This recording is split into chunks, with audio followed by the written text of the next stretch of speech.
नमस्कार। आज हम बात करेंगे रोमियो एंड जूलियट क्लॉज की। ये एक ऐसा कानूनी बदलाव है जिसके बारे में आजकल इंडिया में बहुत चर्चा हो रही है, खासकर पॉक्सो एक्ट को लेकर। एक सवाल है, टीनेजर्स का प्यार कब एक सीरियस क्राइम बन जाता है? सुनने में थोड़ा अजीब लगता है ना, पर यही वो सवाल है जो आज की पूरी बातचीत का सेंटर पॉइंट है। तो इस सवाल का जवाब ढूंढने के लिए सबसे पहले ये समझना होगा कि इंडिया का मौजूदा कानून आखिर कहता क्या है। तो ये है पॉक्सो एक्ट। पूरा नाम है protection of children from sexual offences act, जो 2012 में आया। देखिए, इसका मकसद बहुत सीधा और जरूरी है कि 18 साल से कम उम्र के बच्चों को किसी भी तरह के सेक्सुअल असॉल्ट या शोषण से बचाया जा सके।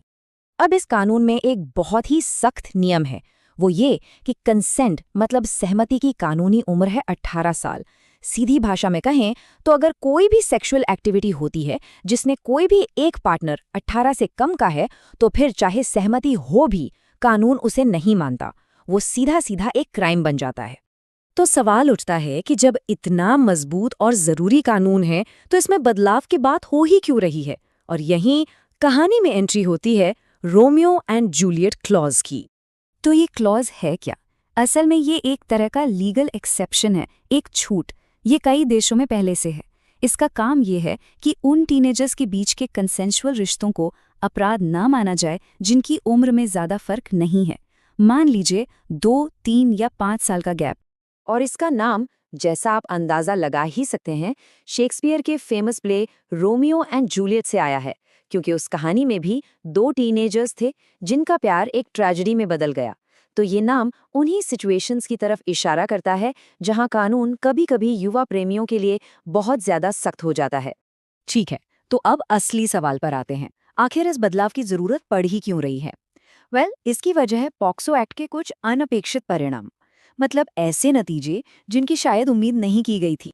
इस पूरी बहस की शुरुआत को देखें तो 2012 में कानून आया, लेकिन फिर धीरे धीरे, खासकर पिछले कुछ सालों में, सुप्रीम कोर्ट ने खुद इस कानून के मिसयूज यानी गलत इस्तेमाल पर चिंता जताई और सरकार से कहा कि इस पर दोबारा सोचने की जरूरत है। और इस पूरी बहस को हवा मिली सुप्रीम कोर्ट के एक बहुत जरूरी ऑब्जर्वेशन से। कोर्ट ने ये तक कहा है कि कई मामलों में परिवार वाले जो किसी रिश्ते से खुश नहीं होते, वो इस कानून को एक हथियार की तरह इस्तेमाल कर रहे हैं। तो इसका असर क्या हो रहा है? पहला तो ये कि जो टीनेजर्स आपसी सहमति से रिलेशनशिप में हैं, वो क्रिमिनल बन जाते हैं। कई बार लड़कों पर केस हो जाता है, उनका पूरा फ्यूचर खराब हो जाता है। और ये तब और भी बुरा हो जाता है जब लड़की शायद फैमिली प्रेशर में अपना बयान बदल देती है। और इन सब के ऊपर हमारे कोर्ट्स पर मुकदमों का बोझ तो बढ़ ही रहा है। तो कुल मिलाकर ये पूरी बहस 2 जरूरी चीजों के बीच एक बैलेंस बनाने की है। एक तरफ है बच्चों की सुरक्षा, जो सबसे जरूरी है, और दूसरी तरफ है उन टीनेजर्स को बचाना जो सच में निर्दोष हैं और जिन्हें कानूनी पचड़ों में फंसा दिया जाता है। तो अगर दोनों अप्रोच को आमने सामने रखें तो फर्क बिल्कुल साफ है। पॉक्सो एक्ट कहता है 18 से कम मतलब कंसेंट की कोई वैल्यू नहीं, सीधा क्राइम। जबकि रोमियो एंड जूलियट क्लॉज कहता है रुको, पहले उम्र का फासला देखो, अगर एज गैप बहुत कम है तो शायद ये क्राइम ना हो। तो मतलब दोनों के मकसद में एक बारीक सा फर्क है। पॉक्सो का मकसद है 18 से कम उम्र के हर बच्चे को हर हाल में सुरक्षा देना, एब्सोल्यूट प्रोटेक्शन। वहीं रोमियो एंड जूलियट क्लॉज का मकसद है कि बच्चों की सुरक्षा तो रहे, पर साथ ही जो निर्दोष टीनेजर्स हैं उन्हें भी बचाया जाए। और यही उम्मीद की जा रही है कि अगर ये क्लॉज आता है तो कानून के गलत इस्तेमाल की गुंजाइश कम हो जाएगी।